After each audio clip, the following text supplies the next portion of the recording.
Good morning and welcome to the Unitarian Universalist Church in Idaho Falls.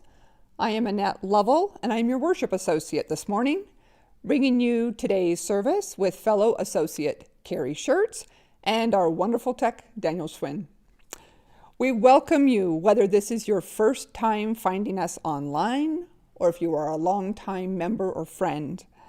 We welcome you with open hearts and open arms as we journey today, creating our spiritual home. We seek for a place to belong, a place to help us feel rooted and secure, and we hope that this place, even without meeting together, fills that necessary connection. So welcome. We always like to start our time together with a few announcements. So first of all, we encourage you to sign into the chat box so that we can see who is joining us today live this morning. It makes it even better when we see some new names, so don't be shy. Sign in, say hello. If you want to share a joy or concern during today's service, please put it in the chat box so that we can pull it together. Remember to first indicate if it is a joy or a concern, and then type the thought you would like us to share. The Philosophical Society is meeting Thursday at 7 o'clock outside at the church, not online. So if you are interested in joining this group in a discussion and you don't receive our weekly update, please contact Catherine Giovanna for more information or the office, and they can put you in contact with her. Elizabeth Coyote is leading 2 adult classes, Building the World We Dream About and What Moves Us. The classes have already begun, but if you are interested, please contact Elizabeth immediately for more information, or again, call the office if you need more direction, and they can put you in contact. Few more announcements. Our garden needs desperate attention, I noticed as I drove in this morning. So if you can adopt an area to care for, please contact Molly Brinkerhoff, or stop by if you have an extra hour and just pull some weeds. It would really appreciate it. And I would also like to remind everyone that even though we are not meeting in person, we are still running a church, and we depend on your financial generosity. So I encourage you to find some time to visit our website, where you can find the Give button in the upper right-hand corner and pay via PayPal, or write a check and drop it into P.O. Box 50376, Idaho Falls, 83405. Any and all monetary donations are gratefully received. Now let us prepare for worship with a few moments to settle in, calm our hearts and our minds with our breathing. Let go of unreachable expectations placed on you by others or those you place on yourself. Listen to your breath. Let go of shame and guilt and open yourself to the possibility of forgiveness and love. Feel your breath. Let go of the mistakes you made yesterday. Let go of the things you dread next week. Be here in this moment. Take a moment to breathe deeply and consciously, and I will ring the peace bowl 3 times.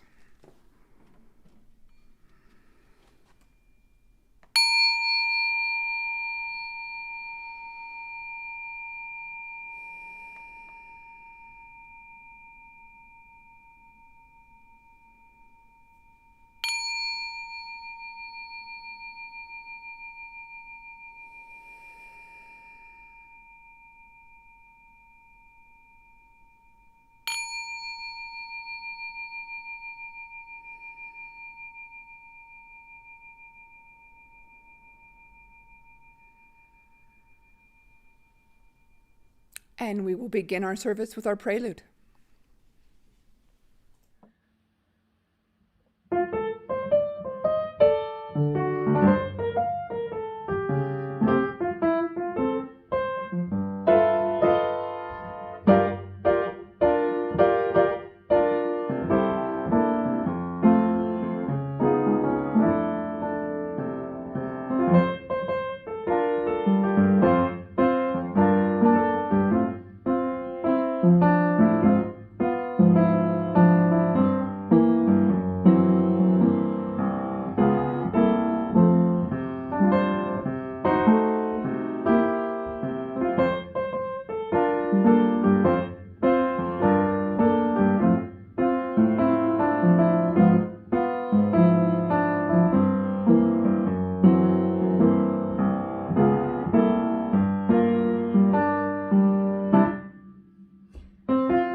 our church's covenant helps us remember why we are part of this faith and why we give our time and our resources for this congregation.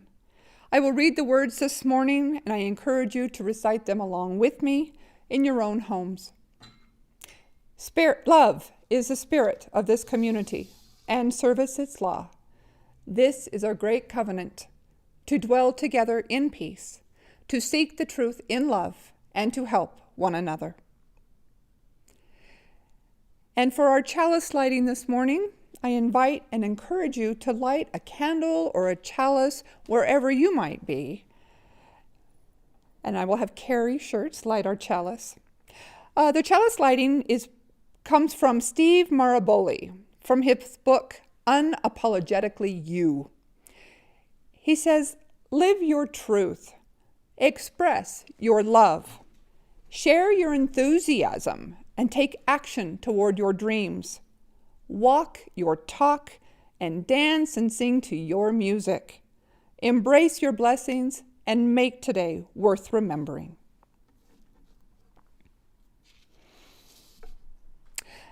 And about 20 odd years ago, someone in our congregation shared the following Genesis story. And I really loved it on a personal level, and I asked for a copy, which I promptly filed and haven't used since then. But the words and the ideas have stuck with me, and I wanted to share it today along with Kerry's creation story. But I want to apologize. I do not know who wrote the following words, whether it was the person that shared it originally in our congregation or from somewhere else. So I do not know the author. But in the beginning, God created time and space, and the space was without measure, and the time and space were one continuum, and there was no electromagnetic radiation upon it, and the Spirit of God entered into it. And God said, let there be an electromagnetic spectrum. And it was so. And God saw the electromagnetic spectrum, and it was wide-banded and good, and God made the energy of the electromagnetic spectrum interchangeable with mass, and God called the spectrum rays, and the mass he called matter, and the beginning and the end were the first epoch. And God said, let there be a scale of temperature, and the lowest temperature represented the absence of all energy, and at the highest temperatures all matter vaporized and became one with the electromagnetic spectrum. And the beginning and the end were the second epoch. And God said, let the particles of matter be endowed with distinct characteristics as to mass, charge, spin, parity, magnetic moment, and strangeness, and let other forces, strong and weak, govern the interaction between the particles. And the gravitational force, though it be weak, let it extend forever as the inverse square of the distance, and let it define the ultimate motion of the particles, that they may separate or be drawn together. And God saw that it was good, and the beginning and the end were the third epoch. And God said, let the sum of the squares of the two sides of a right triangle be equal to the square on the hypotenuse, and let every action be accompanied by an equal and opposite reaction, and let the force be the product of the acceleration and the mass, and the entropy of a closed system, let it never decrease. And the beginning and the end were the fourth epoch. And God anticipated that the particles and energies that had been created would sometimes exist in combinations that were suitable for living forms, and that their forms would produce seeds of their kind, ensuring continuance of the life forms, generation after generation. And God also anticipated that the fittest members of each generation would produce the most offspring, and that the passage of generations, their seeds would become more refined and would evolve into life forms even more suitable for their environment. And the beginning and the end were the fifth epoch. And God provided that the reactions of the particles and the energy would include sufficient uncertainty that the position and simultaneous momentum of a particle could not be precisely determined. And she further provided that particular events could only be predicted as the probable result of many similar events, but the outcome of an individual event could not be predicted. And God created turbulence so that the great whirls and sweeps of particles could develop. And God saw everything that she had made, and behold, it was very good. And the end and the beginning were the sixth epoch. Thus, the particles and their energies, the natural forces between them, and the laws governing their behavior were finished, and even the governing of life forms yet to be developed. And in the seventh epoch, God ended his work, which he had made, and he rested on the seventh epoch from all his work, which he had made. And God blessed the seventh epoch, that in it she had rested. And as she rested almost into sleep, there occurred a large bang. And God knew in a nanosecond that the energies and substances that she had created were unfolding in the manner prescribed by the laws and constraints she had devised. Our opening hymn is page 331, Life is the Greatest Gift of All.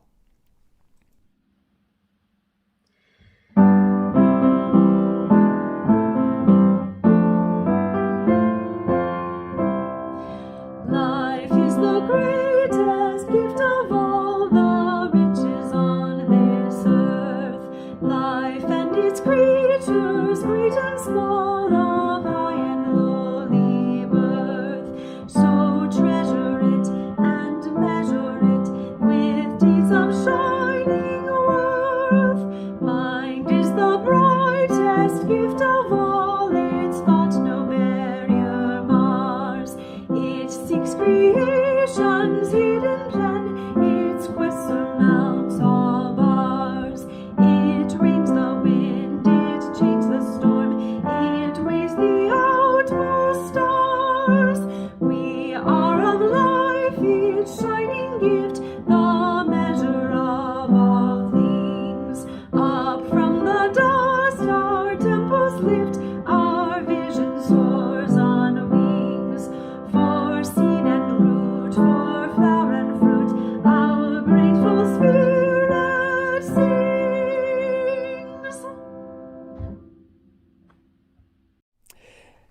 This is our time to share our joys and concerns with each other, that we may connect together, especially at this point when we cannot be together in person. We do not have any emails that we have received today, but there are a couple that we may read. One is from Victoria McDonald. She has a concern. Her brother has been in a Houston hospital for 6 days with an intestinal blockage. Tomorrow he will have a robotic surgery to determine the problem. So she wants us to be keeping him in her thoughts.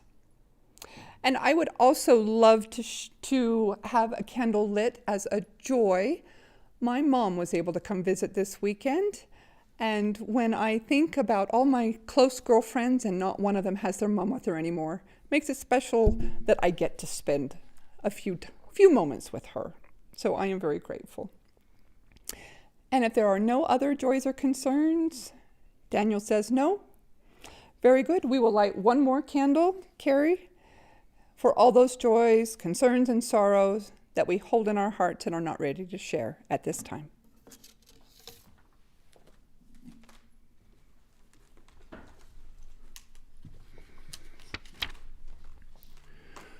My reading is from Mac Anderson. After more than 30 years in business, I'm convinced that the difference in success and failure is not how you look. It's not how you dress. It's not whether you're educated, but how you think. It's impossible for me to overstate the importance of maintaining a positive attitude. On the other hand, it's impossible to understate the difficulty in actually doing it. Staying positive is not easy, and it's a very personal thing, but it can be done. I can only share what works for me and hope that you will relate to my experience. First on my list is exercise. Without question, my levels of motivation and energy are tied to exercise. Have you seen those long strands of Christmas lights with about 100 little white lights on each strand? What happens when one of those bulbs become loose? They all go out. They shut down. That's what happens to me when I don't exercise. It's my top stress buster. Second on my list is to live with gratitude. William James, one of the fathers of modern psychology, said, "The greatest discovery of my generation is that a human being can alter their life by altering their attitude." Abraham Lincoln said, "People are as happy as they make up their minds to be." We're blessed in so many ways. We need to remind ourselves continually of those blessings. When we wake up each morning, we have choices to make. We pick our socks, we can pick our underwear, and we can pick our attitude. The third key for me is to manage my attitude, laugh at myself, and laugh with others. Many people take themselves far too seriously. So, kids, they laugh a lot. Let's look toward them. We dream a lot. But when we grow up and we become a heart attack waiting to happen, researchers have investigated why some people can cope and found 3 reasons why they can't. Low self-esteem, living in the past, and they can't laugh at themselves. In fact, one study indicates that we need a minimum of 12 laughs a day just to stay healthy. Laugh at yourself. Laugh with your friends, your family, your coworkers, your neighbors.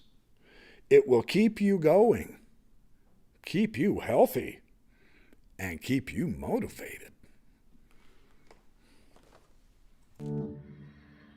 Shalom Haverim, Shalom Haverim, Shalom, Shalom.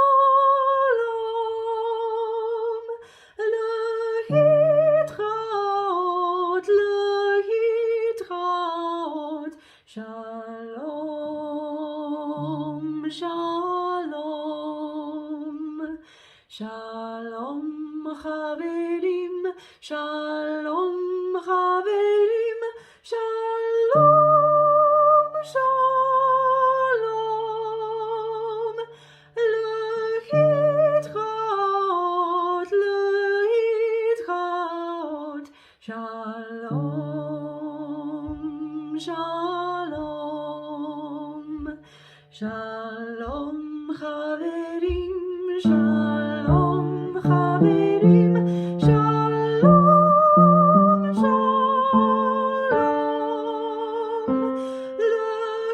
Lehitraot, Lehitraot.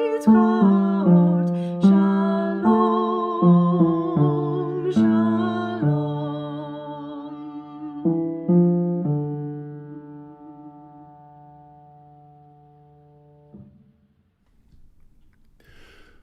Good morning. I'm Kerry Shirts. You haven't seen me for a year. You're very fortunate. Oh, no, but the point of not seeing me really is terrible. However, we are managing to get through all of this together, yes. My sermon today is based on a reading that I did of Genesis chapter 1. Yeah, it's been a few months ago. I was researching off somewhere in 1st or 2nd Kings or whatever, and something referenced me to Genesis 1, and so I thought, well, reread the whole chapter, so I did. And I read it in Hebrew, and for whatever reason, How many times have we read this thing and something clicked? I caught hold of a pattern in the Hebrew that I've never seen in the English. Now, this scientific reading that we just had of Genesis, that was over the top spectacular. We like to, what do? We upgrade ourselves. Yeah. And that's very necessary. I'm studying Bayes' theorem with the mathematics of it, which is really fun for probability.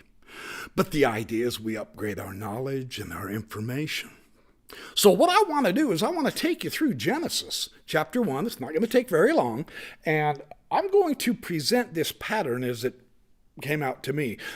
I didn't discover it except for my own self. It's already well known by a lot of people, I suspect.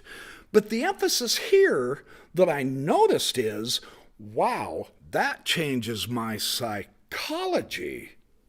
And have you ever heard anybody except me ever do a psychology study on Genesis? Yeah, so I'm going to give you something kind of interesting and kind of new.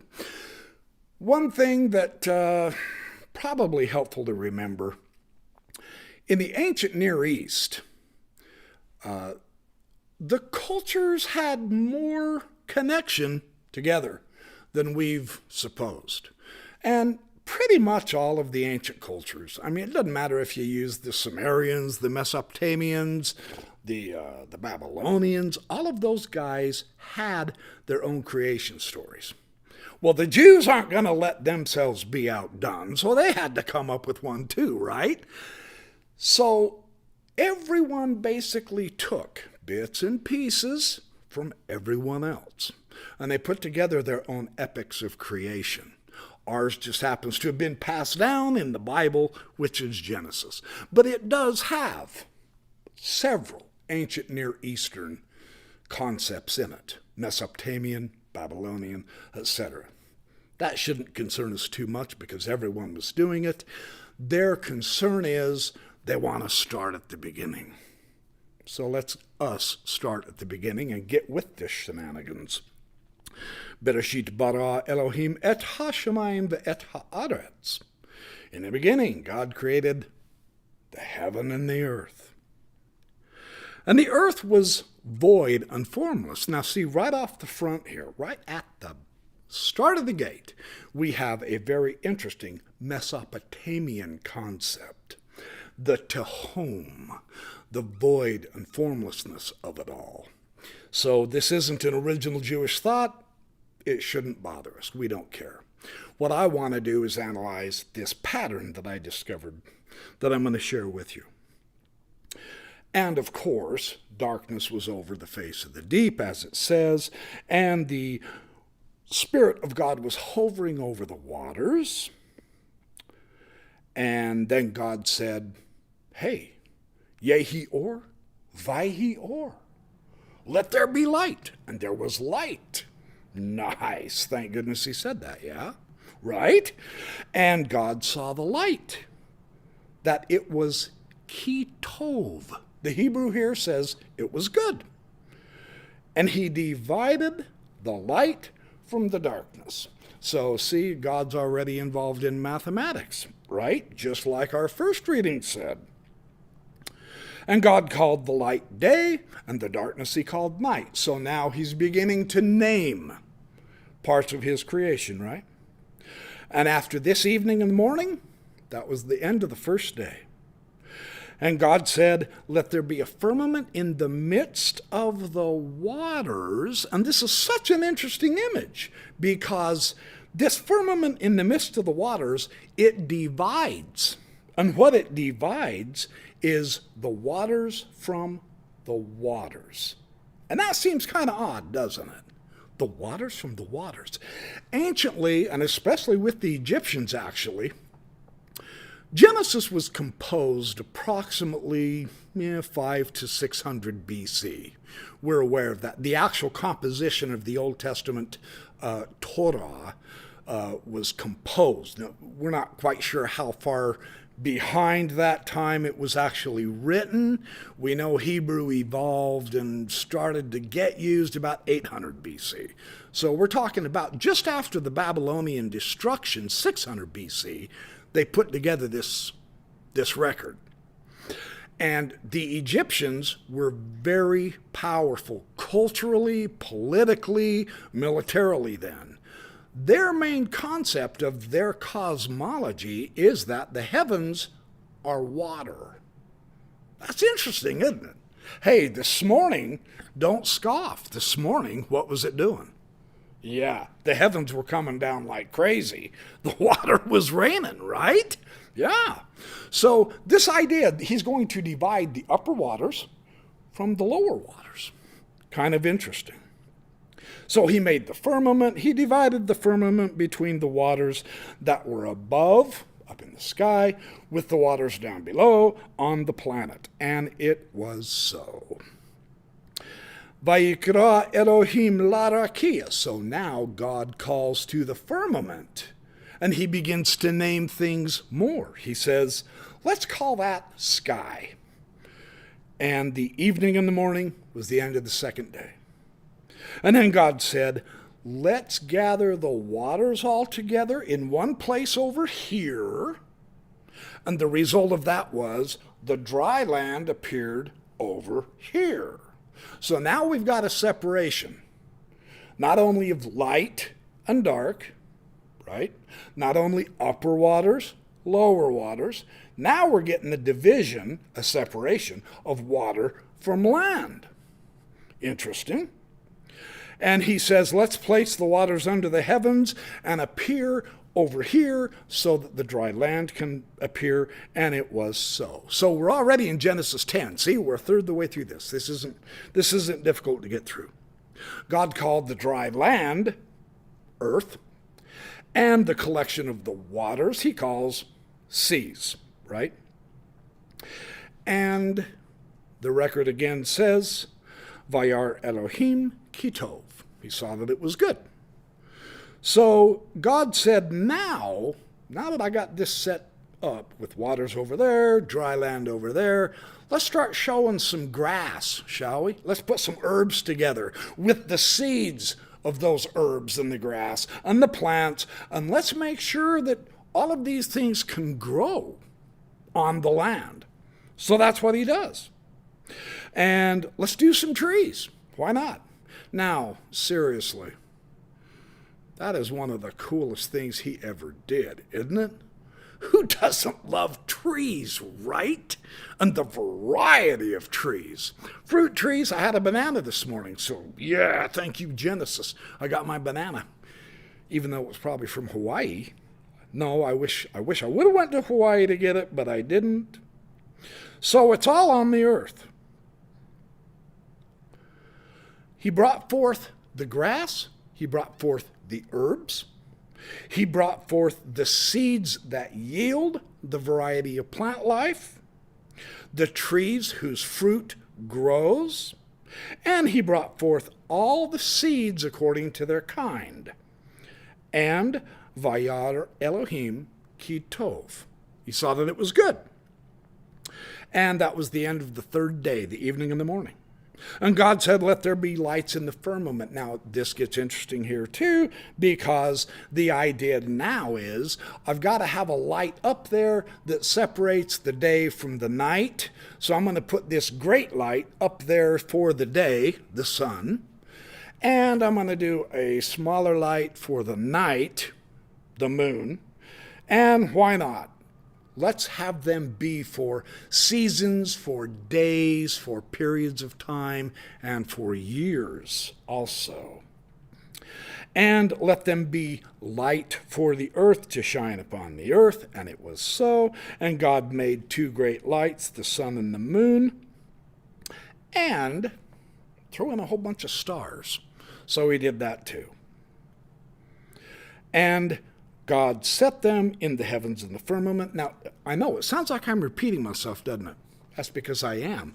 In Hebrew, it has a poetic, I think they call it poetic parallelism, where they'll repeat a certain section of their writings with A, B, C, then they'll invert it into a chiasm and go C, B, A.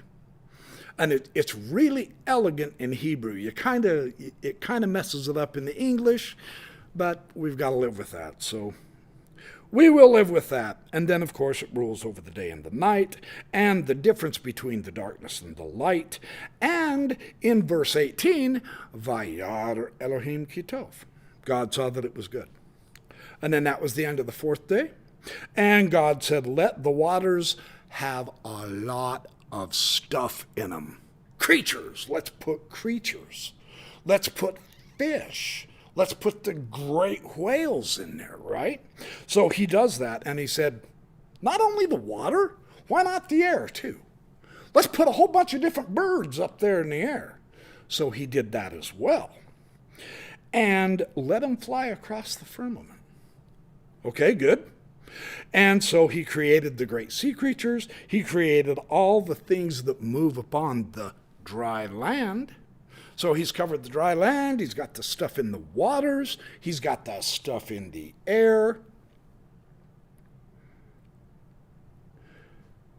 Vayar Elohim Kitov. He saw that it was good. Now we're getting close to the big punchline here. And then here comes the blessing.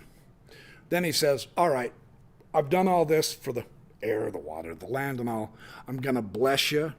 Let's bless this so that everybody gets to multiply and replenish the earth. I don't want just 2 or 3 of you. I want lots of you. And so here we go. The blessing, which is really beautiful in Hebrew. They fill the waters, they fill the air, they fill the land. And that was the end of the 5th day. And God brings forth the living creatures, all of the big land animals. And the Hebrew calls it the livestock. The English translates the Hebrew as livestock. It's the behemoth is the Hebrew. And then all of the creeping things, all the stupid little bugs and frogs and snakes that a lot of us just can't stand. Yeah, sorry, tough. You got to live with it. They're here now. So that's how that works. And he made the beasts according to their kind, so on and so forth. Then we get to verse 26. This is the big one, where he says, hey, let's make man and woman in our own image after our likeness. And this is the one you'll always see the preachers preach about, right? In all of the various religions. They make big stuff about this, rightfully so. I mean, we are egocentric somewhat, but we also realize, yeah, we're an important part of this too. So we like to emphasize that element, sure. And he creates them in his own image, male and female created he them. And again, interestingly, he blesses them, just like he did the animals, just like he did the birds. Hey, he blessed us too. And he said the same thing. He said, look, be fruitful and multiply and replenish the earth. Have dominion over the earth. And this is where we go wrong. And we gotta knock it off. Dominion in the Hebrew does not mean slaughter. In the Hebrew, the idea here is to have dominion. It's been blessed. We have been blessed to have dominion, which means we enhance the creation. We help it thrive. We don't wipe it out in orgies of bloodshed because we can. That's a really cool reason to study the Hebrew right there. Boy, I sound like an environmentalist, don't I? But that's the original Hebrew. So, behold, God said, this is verse 29. Now I'm getting to the punchline here. After all of this, then deity steps back, and he's talking to the man and the woman. And he's saying, okay, you two, pay attention. Heads up, eyes to the front. Here we go. I'm watching you. Now listen. Look, I have given you the air to breathe. Isn't that cool? I think that's great. I've put birds up there in the air. All kinds of birds up in the air. I've separated the waters from the land. I put all kinds of cool animals on the land. I've also made it difficult for you in case you don't like bugs, because I've also put the bugs there too, yeah. And in the seas, you like to go fishing? Great! There's lots of fish in the seas, in the rivers, in the lakes. I've made mountains, I've made plains. I've given you stars. I've separated the day from the night so that you can have a good night rest every night if you so choose. I would suggest you do, otherwise you'll be sleeping your days away. No, he doesn't really say that, it's me. But the idea is he gives us all of this for food and pleasure. The fruit trees, he mentions the grass herbs, the vegetables, the plants, for our nutrition, for food, and I'm trying to get to it. Where is it? Verse 31, the big one. And God saw everything, Vayar Elohim et kol asher asa, vehine tov me'od. He saw all of this. He showed it to the man and the woman, and then he said, this is very good. Now, when we look up, come on, phone. I'm using my phone because my Biblia Hebraica Stuttgartensia is a text that's about that thick and it weighs 16 pounds. There's just no reason to flip through that when I can carry it here. So, let's look at this adjective meod. This is what got me excited. When I looked up this adjective, I go, he's gone through, he'll finish a couple things and say, okay, yeah, that's good. Oh, yeah, that's good. That's good. Oh, yeah, I've done stuff with the water. That's good. Now, I've done all of this for you for free, and that is very good. We miss this emphasis in the English. In the Hebrew, this adjective, I mean, it goes on and on. It's about muchness. It's a great force. It is exceedingly. If it's involved with a noise, the noise gets louder and louder and louder until it's booming. The emphasis here is on very good. And what's the psychology here? I said, holy cow, we've won the sweepstakes. Think this through with me for just a moment. We are not charged by God per hour for breathing, right? He gave it to us. Air is free. Just inhale. Oh, that's glorious. Food is free. Hey, God isn't the one charging us for the food. We're charging each other for goods and services, right? He just threw it all out here for kicks and giggles to give us a great life. We've won the lottery. It's very, very good. The thing that impressed me this time through this reading of Genesis, for whatever reason, is the abundant enthusiasm and the overpowering totality of it all. Not just here, not just on this planet, but every time you look up, day or night, you get to see goodness. The stars at night, aren't they spectacular to look at when you're at a campfire? The moon at night when it's full. The sun during the day, it gives us our heat, our light, our vitamin D, etc. The universe is part of us, and we are part of it. It actually flows through us. We drink the water, H2O, hydrogen, the most abundant element out there in the cosmos and here on Earth. Hydrogen, water, H2O. We drink it and it flows through us. The food, plants, animals, fish, we eat and it flows through us. The sunlight flows through us. We are not apart from nature. We are a part of nature. And it is an enthusiastic, joyous, happy, hot dang baby, I won the lottery. We are alive. And that doesn't mean that everything's all rosy honky-dory. You know, sometimes life can really suck. It can get difficult. I'm with you on this.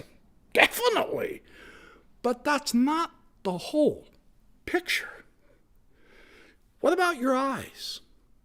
When I'm depressed, when I'm down, one of the coolest things I do, and I'll share this with you and then I'll shut up because it's time.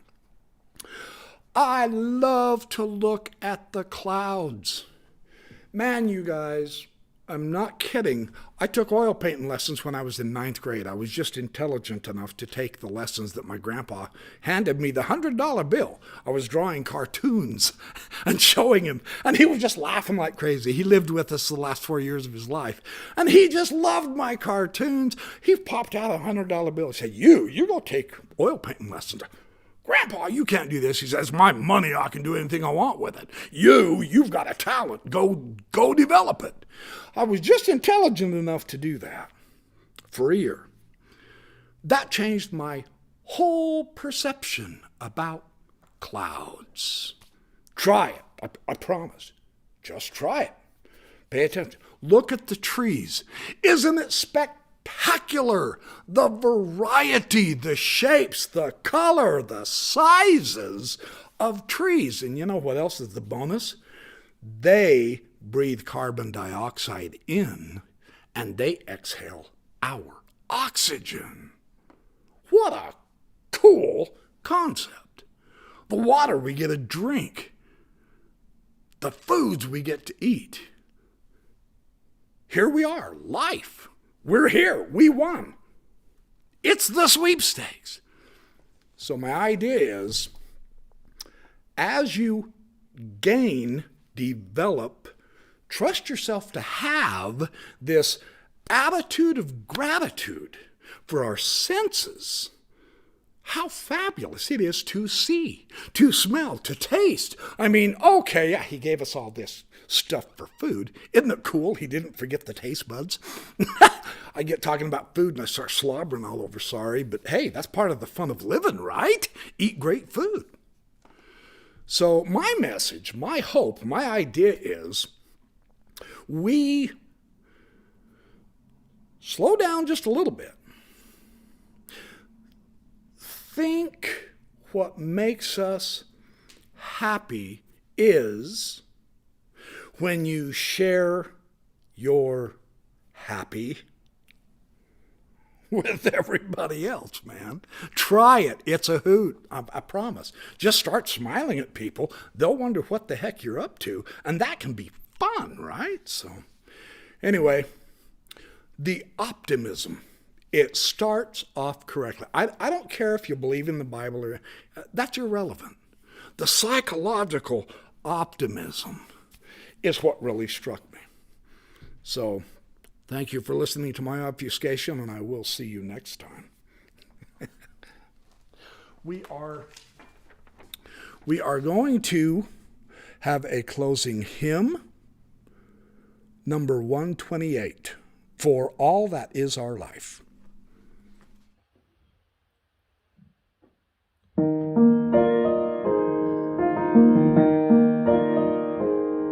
For all that is our life, we sing our thanks and praise.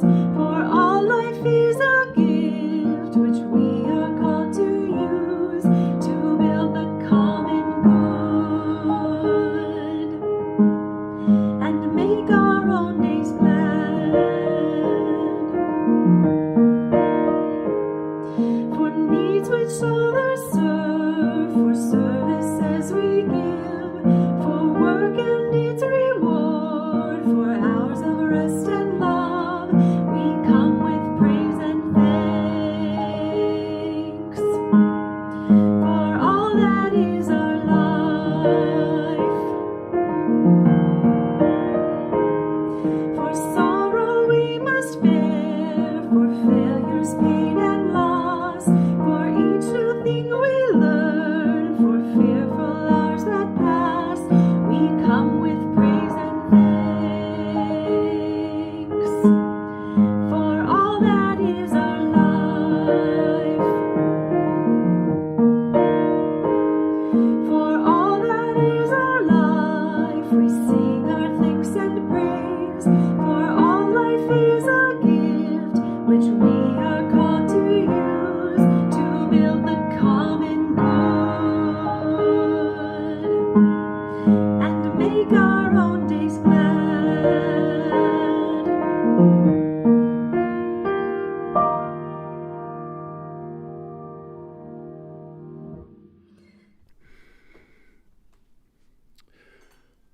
I once heard someone say, "We don't remember days, we remember moments."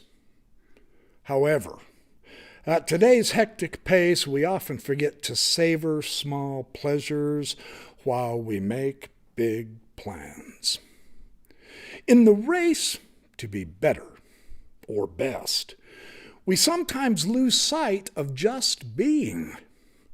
And just being, just soaking, and savoring a beautiful moment can provide some of life's greatest pleasures.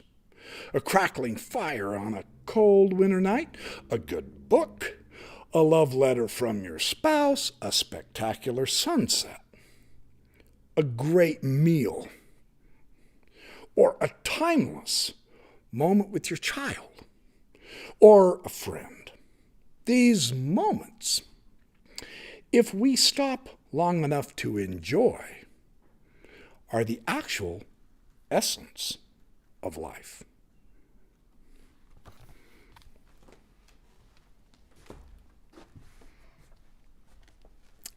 We absolutely want to thank Kerry for coming and doing this service today with us. My personal thank you. And I hope that we're able to live in gratitude and take these words home with us going into the next week. It is now time to extinguish our chalice with the following words. Please join me in its recitation.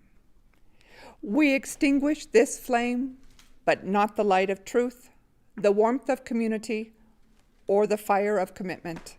These we carry in our hearts until we are together again. And please join us for our virtual coffee hour directly after the service. It's time for our postlude. Be safe and be well.